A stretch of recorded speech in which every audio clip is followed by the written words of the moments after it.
I used to look like that guy. But now I look more bloated than if that guy was found face down in a pool. Why? Stay tuned.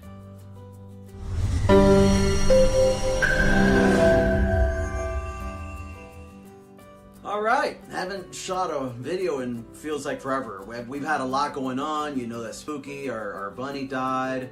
Our grandfather got really sick. Well, he's not my grandfather, he's my wife's grandfather, but I didn't have a grandfather, so I just stole him and kept him for myself. Plus, I love the guy. He was doing really bad, and now he's doing better-ish, and he's gonna go up north to live out the rest of his days. And because it's not my grandfather, and I just want to leave that in a nuance, but anyhow, I'm happy to be back. And while I'm giving you guys excuses, I have had a double ear infection. Well, not double ear infection. I've had a double ear infection in the sense that I had my outer ear and mid ear, possibly my inner ear as well. Like it was so badly infected they couldn't even see the inside. It was shut. And I don't want to say that it's the worst pain that I've ever had in my life, because then, you know, you have another pain, and then that one was worse, and then you have another pain, and then that one was the worst, and then you have a paper cut, but you got to stick to it. That one was also worse. But I got to tell you that it felt like Hades was taking a in my ear. By the way, if you haven't yet, go ahead and give us a subscribe, or if you're on TikTok or Instagram, follow us so you can find out when videos are coming out. In fact, in some of those platforms, you can hit a notification bell so that you're notified whenever we give out new videos, which are fairly regularly, usually. So far on YouTube, we have almost 200 videos, so take advantage of that. In fact, I cannot believe you have not done that yet.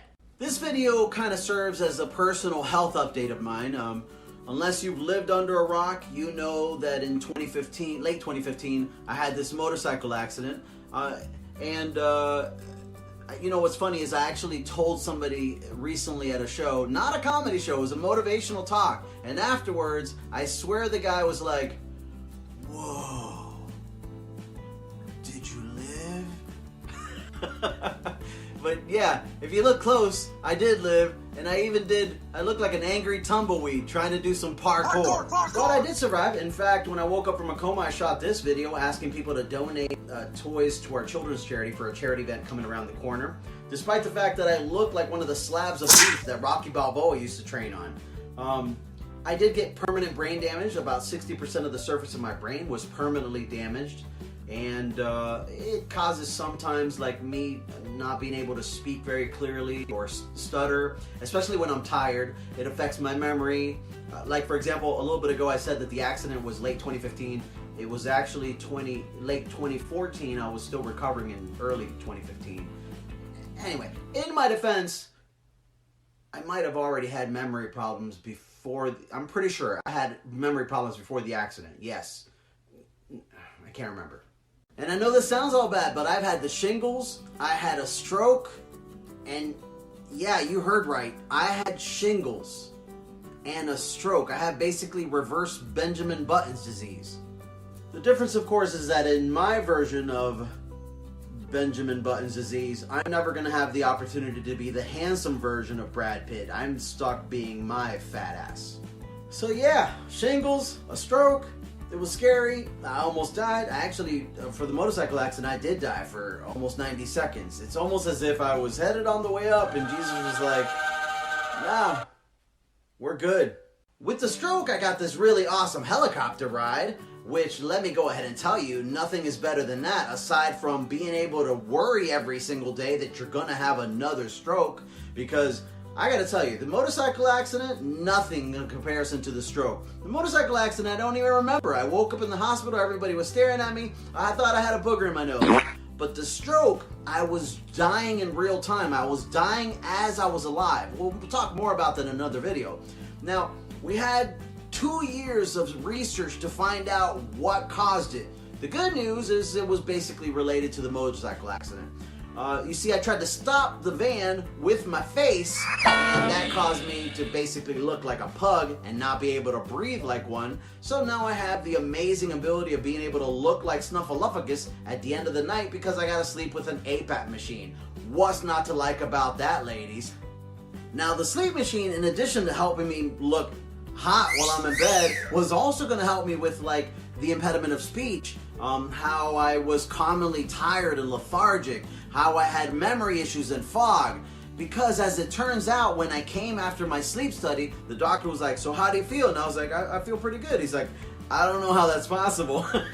Because as it turns out, if you're at a 90 or below, 90 is enough to be hospitalized. And luckily for me, I was only at 74 because I'm an overachiever. So, got on the sleep machine because the sleep machine was going to help me ideally with some of the memory issues, with energy, and guess what? It did. I started working out, I started feeling great, I started getting up early, and you might be asking yourself, wait, but why are you still fat? Because I guess I love obstacles. Obstacles and carbs, because I do love those bad boys. But in addition to diet problems, I was working out and I was in pain. My shins, my calves, my thighs, my sacrum, my lower back, my neck, my back and my neck. It was constantly in pain. Because, if you guessed it, the motorcycle accident, this is what your spine is supposed to look like, and mine looked like a water slide at Six Flags.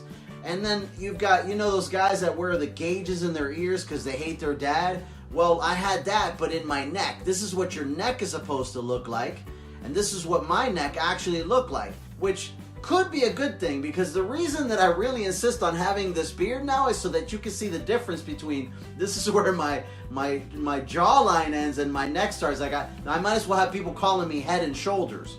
In conclusion, thanks for listening to me. It's been very cathartic, and I plan on being a lot more transparent with you guys, because I'm hoping that if I share some of my struggles, that whatever struggles you're going through, you'll be inspired and you'll be motivated to not quit.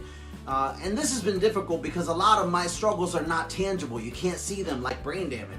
Not like, for example, the weight loss. You can see that. My weight has gone up, my weight has gone down, my weight has gone up, my weight has gone down. My weight has gone up and down more than the back of some porn stars' heads.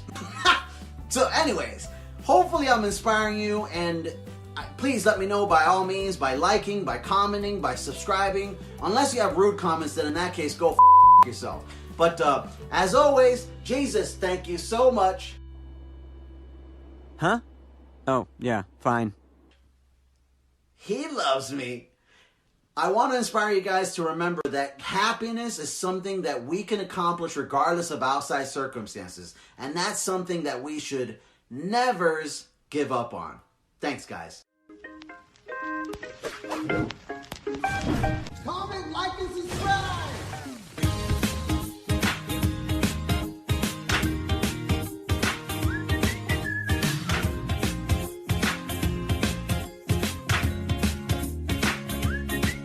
There's a girl I really